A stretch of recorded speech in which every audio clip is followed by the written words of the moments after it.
ಮೇರೆ ನಮಸ್ಕಾರಗಳು. ಈಗ ನೋಡ್ತಾ ಇದ್ದೀರಿ, ನಾವು ಮಲ್ಚಿಂಗ್ ಪೇಪರನ್ನು ಅಳವಡಿಕೆ ಮಾಡಿ ಆಗಿದೆ. ಸೊ ಈಗ ಮಲ್ಚಿಂಗ್ ಪೇಪರ್ಗೆ ಹೋಲ್ ಮಾಡ್ತಾ ಇದ್ದೀವಿ.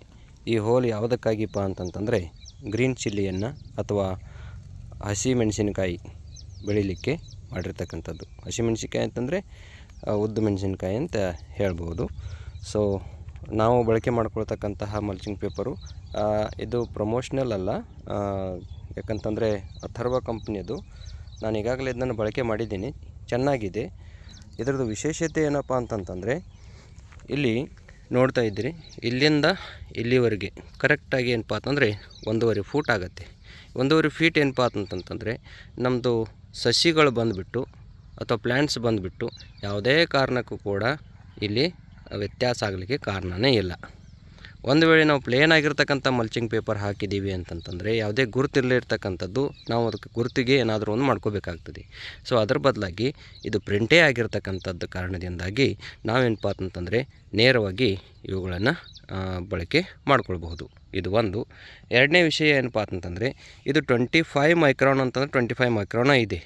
ನಾನು ಇದೇ ಮಲ್ಚಿಂಗ್ ಮೇಲೆ 2 ಬೆಳೆಗಳನ್ನು ತೆಗೆದಿದ್ದೇನೆ. ತೆಗೆದ್ರೂ ಕೂಡ ಇಲ್ಲಿ ನೋಡ್ತಾ ಇದ್ದೀನಿ, ನಿಮ್ಗೆ ಜೂಮ್ ಮಾಡಿ ತೋರಿಸ್ತೀನಿ. ಇಲ್ಲಿ ನೋಡಿ,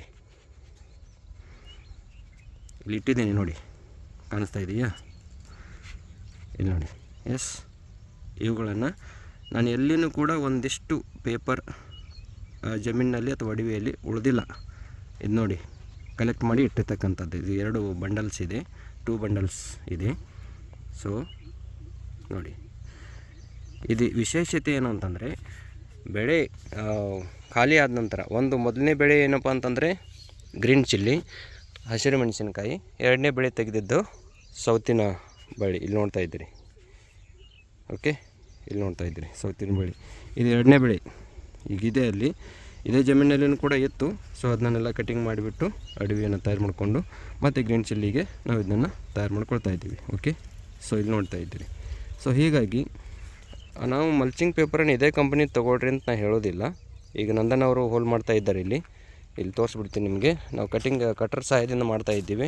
ಯಾಕೆ ಅಂತಂದರೆ ಇಲ್ಲಿ ಡ್ರಿಪ್ 2 ಲೈನರ್ಗಳನ್ನು ಅಳವಡಿಕೆ ಮಾಡ್ಕೊಂಡಿದ್ದೀವಿ. ಎಲ್ಲಾದರೂ ನಾವು ಏನಪ್ಪ ಅಂತಂದರೆ ಮಲ್ಚಿಂಗ್ ಹೋಲ್ ಮೇಕರ್ನಿಂದ ಮಾಡಲಿಕ್ಕೆ ಹೋದಿವಿ ಅಂತಂತಂದರೆ ಸ್ವಲ್ಪ ಹೀಟ್ ಇರೋದ್ರಿಂದ ಸೈಡ್ ಪೈಪ್ಗೆ ಡ್ಯಾಮೇಜ್ ಆಗಬಾರ್ದು ಅನ್ನುವಂಥ ಕಾರಣಕ್ಕಾಗಿ ನಾವೇನು ಮಾಡ್ತಾಯಿದ್ದೀವಿ, ಕಟರ್ನ ಸಹಾಯದಿಂದ ರೌಂಡಾಗಿ ನೋಡಿ ನಂದನ್ ಅವರು ಮಾಡ್ತಾಯಿದ್ದಾರೆ. ಓಕೆ, ಎಸ್, ಅದನ್ನು ಅಲ್ಲೇ ಒಳಗಡೆ ಹಾಕ್ತಾಯಿದ್ದೀವಿ. ಒಳಗಡೆ ಕಟ್ರ್ ಹಚ್ಬೇಡಪ್ಪ, ಮೇಲೆ ಕಟ್ರ್ ಹಚ್ಚಿ, ಕಟ್ರ್ ಹಚ್ಬೇಡ ಸೈಡ್. ಆ ರೀತಿಯಾಗಿ ನಾವು ಪೈಪ್ ನೋಡಿಬಿಟ್ಟು ಕರೆಕ್ಟಾಗಿ ಮಾಡ್ತೀವಿ.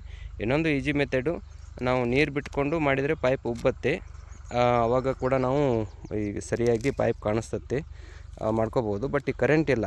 ಸೊ ಹೀಗಾಗಿ ಏನಪ್ಪ ಅಂತಂದರೆ ನೀರು ಬಿಡಲಿಕ್ಕೆ ಆಗ್ತಾಯಿಲ್ಲ. ಸೊ ಕಾಣಿಸ್ತದೆ, ಆದರೂ ಕೂಡ ಏನಪ್ಪ ಅಂತಂದ್ರೆ ಒಮ್ಮೆ ಮಿಸ್ ಆಗುವಂಥ ಚಾನ್ಸಸ್ ಇರುತ್ತೆ. ಹಾಗಾದಾಗ ಏನಾಗುತ್ತೆ, ಏನಾದರೂ ಪೈಪ್ ಡ್ಯಾಮೇಜ್ ಆದರೆ ಮತ್ತೆ ಪುನಃ ಅದನ್ನು ತೆಗೆದುಬಿಟ್ಟು ಜಾಯ್ನರ್ ಅಳವಡಿಕೆ ಮಾಡ್ಕೋಬೇಕಾಗ್ತದೆ. ಅದರಿಂದ ಮಲ್ಚಿಂಗ್ ಲೂಸ್ ಆಗುವಂಥ ಚಾನ್ಸಸ್ ಕೂಡ ಇರುತ್ತೆ. ಹೀಗಾಗಿ ಏನಪ್ಪ ಅಂತಂದರೆ ಇದು ಕೂಡ ಅಗದಿ ಫಾಸ್ಟಾಗಿ ಆಗುತ್ತೆ. ನೋಡಿ, ನನ್ನ ಸಾಲು ಇನ್ನೂ ಇಲ್ಲಿದೆ, ಆರಂಭದಲ್ಲಿದೆ. ಸೊ ನಂದನ್ ಅವರು ಅಲ್ಲಿ ಹೋಗಿದ್ದಾರೆ ಈಗ. ಓಕೆ, ಸೊ ಇಲ್ಲಿ ನೋಡ್ತಾ ಇದ್ದೀರಿ, ಇದಿಷ್ಟು ಮಲ್ಚಿಂಗ್ ಪೇಪರ್ ಅಳವಡಿಕೆ ಮತ್ತು ಹೋಲ್ ಮೇಕಿಂಗ್ ಸಂಬಂಧಪಟ್ಟಿರ್ತಕ್ಕಂಥದ್ದು. ಇನ್ನು ಅಳವಡಿಕೆಗೆ ಅಂತೂ ನಿಮಗೇನು ಹೇಳಬೇಕಾಗಿಲ್ಲ. ಸಾಮಾನ್ಯವಾಗಿ ಏನಪ್ಪ ಅಂತಂದರೆ ಈ ರೀತಿಯಾಗಿ ಅಳವಡಿಕೆ ಮಾಡ್ಕೊಂಡಿದ್ದೀವಿ. ಬ್ಲ್ಯಾಕ್ ಕಲರು ಕೆಳಗಡೆ, ಆಮೇಲೆ ವೈಟ್ ಕಲರು ಮೇಲ್ಗಡೆ. ಇದು ಸೂರ್ಯನ ನೆರಳಾತಿ ಕಿರಣಗಳನ್ನು ರಿಫ್ಲೆಕ್ಟ್ ಮಾಡಿ ಒಳಗಡೆ ಒಂದು ತೇವಾಂಶವನ್ನು ಆಗಿರಬಹುದು, ಆಮೇಲೆ ಬ್ಯಾಲೆನ್ಸ್ಡ್ ಹೀಟ್ ಆಗಿರ್ಬೋದು, ಕಾಯ್ಕೊಂಡು ಹೋಗುತ್ತೆ. ಓಕೆ, ಇಷ್ಟು ಇವತ್ತಿನ ಚರ್ಚೆ. ಧನ್ಯವಾದಗಳು, ನಮಸ್ಕಾರ. ಚಾನಲ್ಗೆ ಹೊಸಬರಾಗಿದ್ದರೆ ದಯವಿಟ್ಟು ಚಾನಲ್ಗೆ ಸಬ್ಸ್ಕ್ರೈಬ್ ಆಗಿ, ಶೇರ್ ಮಾಡಿ, ಲೈಕ್ ಮಾಡಿ. ಧನ್ಯವಾದಗಳು, ನಮಸ್ಕಾರ.